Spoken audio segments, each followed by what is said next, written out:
بسم اللہ الرحمن الرحیم۔ پیارے بچوں، آج ہم کلاس 9 کی اسلامیات کی کتاب سے سبق شفاعت کا بیان پڑھنے کی سعادت حاصل کریں گے انشاءاللہ عز و جل۔ الحمدللہ رب العالمین والصلاة والسلام علی سید الانبیاء والمرسلین، اما بعد فاعوذ باللہ من الشیطان الرجیم، بسم اللہ الرحمن الرحیم۔ السلام علیکم ورحمۃ اللہ وبرکاتہ۔ آئیے پیارے بچوں، پڑھائی کا آغاز کرنے سے پہلے اللہ رب العالمین کی بارگاہ میں علم اضافے کی دعا کرتے ہیں۔ پڑھیے الصلاۃ والسلام علیک یا رسول اللہ وعلی آلک واصحابک یا حبیب اللہ۔ علم اضافے کی دعا، ربی زدنی علما، الصلاۃ والسلام علیک یا نبی اللہ وعلی آلک واصحابک یا نور اللہ۔ پیارے بچوں، آج کا ہمارا سبق ہے شفاعت کا بیان۔ کیا ہے؟ سبق کا نام پڑھیے میرے ساتھ مل کر، شفاعت کا بیان۔ جی ہاں بچوں، آج کے سبق کے اندر ہم یہ جانیں گے کہ شفاعت کسے کہتے ہیں اور شفاعت کا مطلب کیا ہے۔ تو پیارے بچوں، آج شفاعت کا ہم بیان پڑھیں گے، تو اس سے متعلق ایک طویل حدیث پاک اور پس منظر میں آپ کی بارگاہ میں پیش کرتا ہوں، ذرا توجہ کے ساتھ اس کو سماعت کیجیے گا۔ قیامت کے دن لوگ اپنی اپنی قبروں سے برہنے یعنی بغیر لباس کے، بغیر ختنہ شدہ اٹھیں گے۔ کوئی پیدل ہوگا، کوئی سوار، اور کافر منہ کے بل چلتے ہوئے میدان حشر کو جائیں گے۔ کسی کو فرشتے گھسیٹ کر لے جائیں گے۔ میدان حشر ملک شام کی سرزمین پر قائم ہوگا۔ اس دن زمین تانبے کی ہوگی، سورج صرف 1 میل کے فاصلے پر ہوگا، ابھی 4000 برس کی راہ کے فاصلے پر ہے، اور اس کی پیٹھ دنیا کی طرف ہے۔ قیامت کے دن اس کا منہ دنیا کی طرف ہوگا۔ گرمی اور تپش سے بھیجے کھولتے ہوں گے، پسینہ اس کثرت سے نکلے گا، اتنی شدت سے نکلے گا کہ اوپر چڑھے گا۔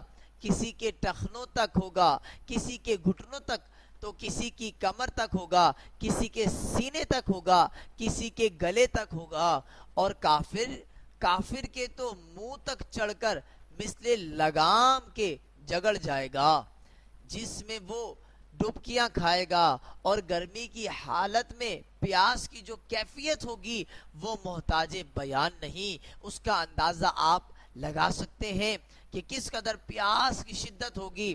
زبانیں سوکھ کر کانٹا ہو جائیں گی، اور بعضوں کی زبانیں منہ سے باہر نکل آئیں گی۔ ان مصیبتوں کے باوجود کوئی کسی پر سایہ، کوئی کسی پر سانے، کوئی کسی کا پرسان حال نہ ہوگا۔ بھائی سے بھائی بھاگے گا، ماں باپ اولاد سے پیچھا چھڑائیں گے، ہر ایک اپنی اپنی مصیبت میں گرفتار ہوگا، کوئی کسی کا مددگار نہ ہوگا۔ قیامت کا دن جو کہ 50,000 برس کا ہوگا، اس پریشانی کی حالت میں قریب آدھے کے گزر جائے گا۔ اب اہل محشر مشورہ کریں گے کہ اپنا کوئی سفارشی ڈھونڈنا چاہیے جو ہم کو اس مصیبت سے رہا کروائے، رہائی دلوائے۔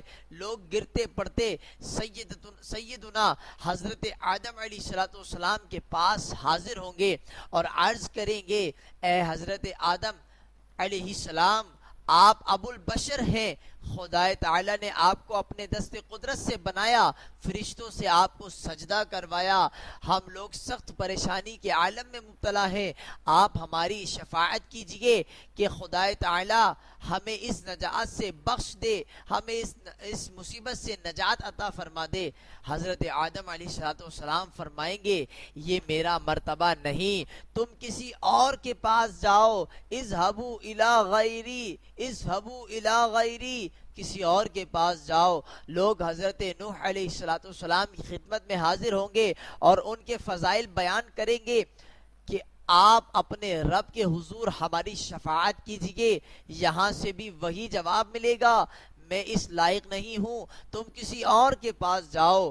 اللہ اکبر. پیارے بچوں، مختصر یہ کہ لوگ حضرت ابراہیم، حضرت موسیٰ، حضرت ابراہیم خلیل اللہ اور دیگر جلیل القدر انبیاء علیہم السلام کی بارگاہ میں حاضر ہوں گے اور شفاعت کے لیے گریہ اوزاری کریں گے، مگر ہر جگہ سے یہی جواب ملے گا کہ یہ میرا رتبہ نہیں ہے، یہ میرا مرتبہ نہیں ہے. اذهبوا الی غیری، آج تم کسی اور کے پاس جاؤ. یہاں تک کہ لوگ حضرت عیسیٰ علیہ السلام کے پاس حاضر ہوں گے اور وہ بھی یہی فرمائیں گے کہ میں اس لائق نہیں ہوں، تم کسی اور کے پاس جاؤ. لوگ عرض کریں گے آپ ہمیں کس کے پاس بھیجتے ہیں؟ فرمائیں گے تم ان کے حضور حاضر ہو جن کے ہاتھ پر فتح رکھی گئی ہے، جو آج بے خوف ہیں اور وہ تمام اولاد آدم کے سردار ہیں. تم محمد صلی اللہ علیہ وسلم کی خدمت میں حاضر ہو، وہ خاتم النبیین ہیں، وہی آج تمہاری شفاعت فرمائیں گے. اب لوگ پھرتے پھراتے، گھومتے گھماتے، ٹھوکرے کھاتے ہوئے، روتے ہوئے، چلاتے ہوئے، دہائی دیتے ہوئے شفیع المذنبین، رحمت للعالمین، جناب احمد مجتبی محمد مصطفیٰ صلی اللہ علیہ وسلم کی بارگاہ بے کس پناہ میں حاضر ہو کر شفاعت کے لیے عرض کریں گے. یہ وہ موقع ہے پیارے بچوں جس چیپٹر کو آج ہم پڑھنے جا رہے ہیں.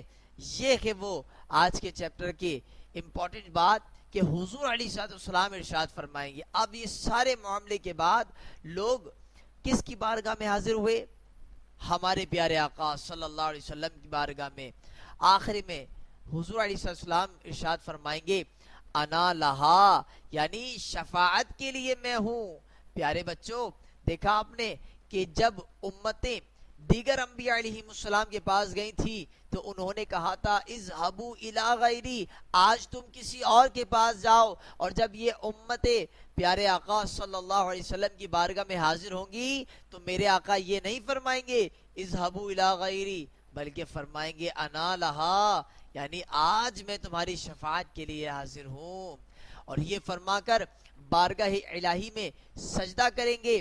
ارشاد ہوگا یا محمد ارفع راسکا وقل تسمع وسل تعطا واشفع تشفع، یعنی اے محمد صلی اللہ علیہ وسلم اپنا سر اٹھاؤ اور کہو تمہاری بات سنی جائے گی اور جو مانگو گے ملے گا، اور شفاعت کرو تمہاری شفاعت قبول ہوگی. سبحان اللہ. تو پیارے بچوں، یہ ہے شفاعت کا بیان کہ اب اس موقع پر جب کوئی شفاعت کرنے والا نہیں ہوگا، جب کوئی محشر کی آزمائشوں اور مصیبتوں سے بچانے والا نہیں ہوگا، اس وقت میں اللہ کے نبی آخر الزمان محمد مصطفیٰ صلی اللہ علیہ وسلم ہم سب کی شفاعت فرمائیں گے اور اللہ کی بارگاہ میں آپ کی شفاعت قبول بھی ہوگی. اب شفاعت کا سلسلہ شروع ہو جائے گا، یہاں تک کہ جس کے دل میں رائی کے دانے سے بھی کم ایمان ہوگا، سرکار اقدس صلی اللہ علیہ وسلم اس کی بھی شفاعت فرمائیں گے. سبحان اللہ. اللہ تبارک و تعالی ہمیں بھی حضور کی شفاعت عطا فرمائے، نصیب فرمائے. پیارے بچوں، اب آئیے احادیث کریمہ سے ہم جو ہے وہ شفاعت کے بارے میں سماعت کریں گے کہ حدیثیں بھی اس بات پر دلالت کرتی ہیں کہ پیارے آقا محشر میں سب سے پہلے شفاعت فرمائیں گے. حضرت انس رضی اللہ تعالیٰ عنہ روایت کرتے ہیں کہ نبی کریم صلی اللہ علیہ وسلم نے ارشاد فرمایا میری شفاعت ثابت ہے میری امت کے کبیرہ گناہ کرنے والوں کے لیے. تو پیارے آقا کریم علیہ السلام کی امت کے کبیرہ گناہ کرنے والوں کے لیے بھی پیارے آقا علیہ السلام کی شفاعت ہوگی.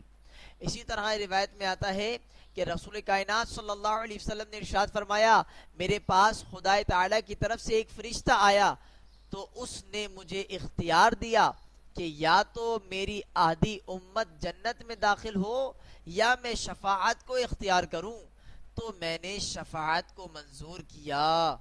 میری شفاعت ہر اس شخص کے لیے ہوگی جو اس حال میں مرے کہ اس نے کسی کو خدا تعالی کا شریک نہ مانا ہو، یعنی جس کا ایمان پر خاتمہ ہوگا پیارے آقا اس کی شفاعت فرمائیں گے۔ اللہ تعالی ہمیں بھی ایمان پر خاتمہ نصیب فرمائے، آمین۔ اسی طرح ایک روایت میں آتا ہے کہ حضور اقدس صلی اللہ تعالی علیہ وسلم سے درخواست کی کہ حضور قیامت کے دن میری شفاعت فرمائی جائے۔ حضرت انس فرماتے ہیں کہ میں نے حضور کی بارگاہ میں عرض کی کہ آقا قیامت کے دن میری سفارش فرمائی جائے۔ سرکار علیہ الصلوۃ والسلام نے فرمایا میں کروں گا۔ میں نے عرض کی یا رسول اللہ صلی اللہ علیہ وسلم میں حضور کو کہاں تلاش کروں گا؟ سرکار علیہ السلام نے فرمایا پہلے مجھے پل صراط پر تلاش کرنا۔ میں نے عرض کیا اگر حضور پل صراط پر نہ ملے؟ فرمایا تو میزان پر۔ میں نے عرض کیا اگر حضور میزان پر بھی نہ ملے تو پھر فرمایا پھر حوض کوثر پر۔ میں ان تین جگہوں کو نہیں چھوڑوں گا، یعنی ان مقامات میں سے کسی ایک جگہ پر ضرور ملوں گا اور اپنی امتیوں کو بخشوا رہا ہوں گا۔ سبحان اللہ۔ پیارے بچوں،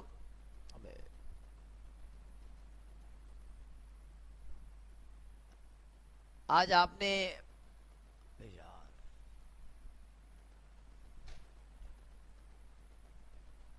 اللہ تبارک و تعالی ہم سب کو عمل کی توفیق عطا فرمائے۔ پیارے بچوں، آج کا یہ سبق بار بار پڑھتے رہیے، اس کو یاد کیجئے اور اس کو سمجھنے کی کوشش کیجئے۔ اللہ تبارک و تعالی آپ کے حافظے میں مضبوطی عطا فرمائے، آمین۔ جزاک اللہ خیرہ۔